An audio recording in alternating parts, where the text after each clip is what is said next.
Hi, I'm David Dean Hastings, and this is a review of double fence parries. Double fence parries are when my rapier and my dagger intercept the incoming attack simultaneously. Now we learned two different types of double fence parries. One was called the parallel parry.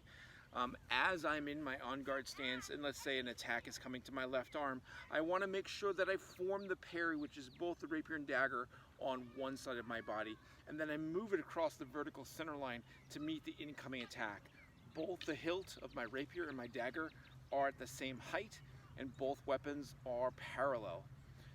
If I were to do the parallel parry in any line, it's as if I'm wearing a pair of handcuffs and my palms are facing each other. If I had it in the high vertical center line, I can do rapier 5, dagger 5A, or I could do just the opposite, rapier 5A, dagger 5. If I have it in the low line, it would be rapier parry 2, dagger 7, or rapier 7, dagger 2 on the other side. So both of those are with hands facing each other. With the cross parry, there always seems to be a lot of confusion about where I put my rapier and where I put my dagger. What does one go on top, the other on the bottom? So if I am here and I try to execute a cross parry for my left flank, I want to bring my dagger over to my right side, place the rapier on top of the dagger. I want to bring the rapier low and the dagger high, and I bring it across, the fully formed parry coming across to hit that left flank. If I were to execute a cross parry for the right flank, I would want to do just the opposite, bring the rapier down, place it on top of the dagger, bring the rapier high and the dagger low, and it comes across. Again, the flat of the dagger and the flat of the rapier resting on each other. If I were to do the cross parry high vertical center line, I place the rapier on top of the dagger and I bring it up. In all three of those positions, my palms are facing my opponent.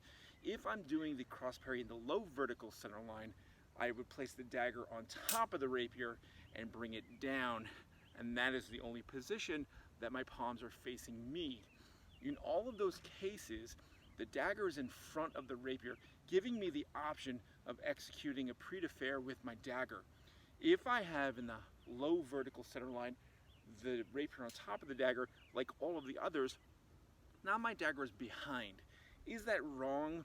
No, not necessarily. Choreography will dictate where the dagger is in relation to the rapier, but at least if I have the dagger on top of the rapier, then it's consistent that always the dagger's in front in any of those lines.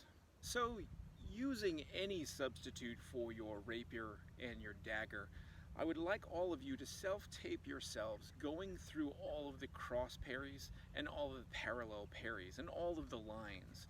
So, if you have your rapiers and your daggers out in front, as in an on guard of 3, and you execute the parallel parry in all of the lines, hit the lines, separate them, come back to neutral, and then form another parallel parry.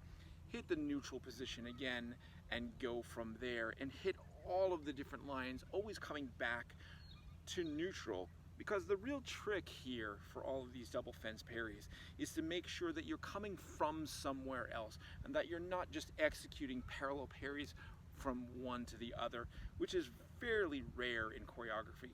Same thing is true with the cross parries. I want you to form all of the cross parries, come back to neutral each time, form them, move them into place, so you get the idea that you have to come from somewhere and then go to the cross parry. Again, noticing that the dagger's in front for the low vertical center line with the cross parries. I want you all to do that several times with all of the parallel parries and all of the cross parries. Self-tape yourself and then submit it for us, and we'll give you some good feedback.